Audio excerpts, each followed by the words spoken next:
The Valorant rank system is full of people who were raised in a mental asylum, and today I'm going to be breaking down the characteristics of the players in each rank. Keep in mind, I'm not a coach, so don't take this video seriously. This specific episode I'm going to start covering the most notable ranks and divisions in low elo, and I'm going to make my way up with future episodes, so let's begin. Iron 1. You're either intentionally throwing games to sell accounts, you're a smurf who bought that account, or you're just a bot who tried Valorant for the first time and you have no idea what's happening. By the way, if you're Iron 1, don't be offended since I used to be hashtag Iron 1 with 0 rank rating.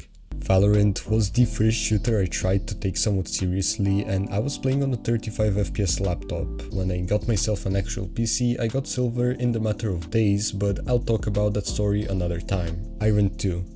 Valorant is definitely your first FPS shooter. You mob the floor with your crosshair and you probably get killed in the most random ways. Your teammates always go AFK, but at least you're having fun since you're not really taking the game seriously. Iron 3. Most people who just start playing ranked for the first time get placed Iron 3. It's a chill rank, your movement is still absolutely atrocious, and your crosshair placement is non-existent. The thing about Iron 3 is that you always get matched with other people who know absolutely nothing about the game as well. So you can have some really cool conversations inside the Valorant ranked game that isn't even about the game itself. Yeah, the game was rude. Spike down B.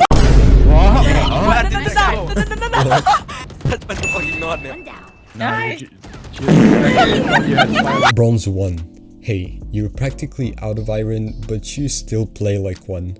At least now, players start to learn how the maps play out and start using their brain for some things like not picking an operator or should they flank or not. In Bronze, things get a bit more toxic since people get addicted to the game around there. Still, it's way more chill than your average Ascendant or Platinum lobby. Bronze 2 and Bronze 3.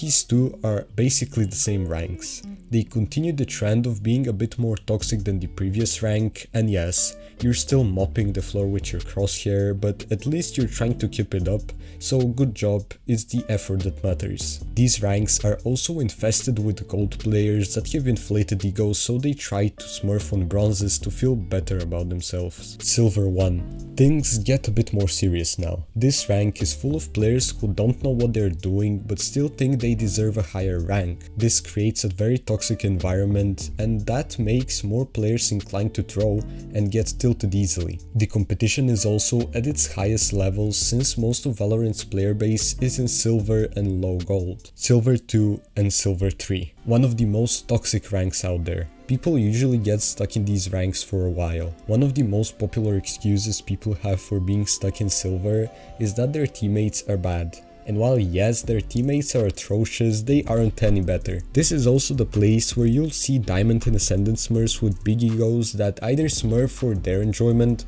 or try to boost their e-girl that promised them a sleep call if she reaches gold. Gold 1. Congratulations. After whatever you experienced in silver, you reached mediocrity, possibly the most average rank. Most players who play Valorant statistically end up in gold 1. Now at least players have okay crosshair placement, average aim and mostly bot movement. It's not as toxic as silver, but not as friendly as high gold, so it's kind of a mid-fest. Even in some games people are all quiet, so take that as you will. Gold 2. Kind of like Gold 1, but it is a bit more interesting since now you get high golds in your lobbies. Players communicate more and most of them are willing to grind. Gold 2 is also the rank where the player distribution graph starts to slope off. That also means that you're now better than 50% of the Valorant player base. It gets harder from here though, since Gold 2 is the rank where most players learn how to consistently one-tap. That's why here you also have to learn to stop the crouch spamming habit and focus on your movement. Gold 3. If your movement was good enough that you're now Gold 3, congrats, you're statistically out of low elo and have entered mid-elo. Shots from here on would work if implemented correctly since most players kind of know what they're doing. Still though, every player in high gold and low plat has at least one big weakness, which is game sense or movement most of the time. this rank can get toxic from time to time, but it's not as toxic as actual plat lobbies. I hope you like this video, don't forget to subscribe and also like, because if this reaches 100 likes, I'm making a part 2 of all the ranks in statistical mid-elo. Anyways, have a nice day and goodbye.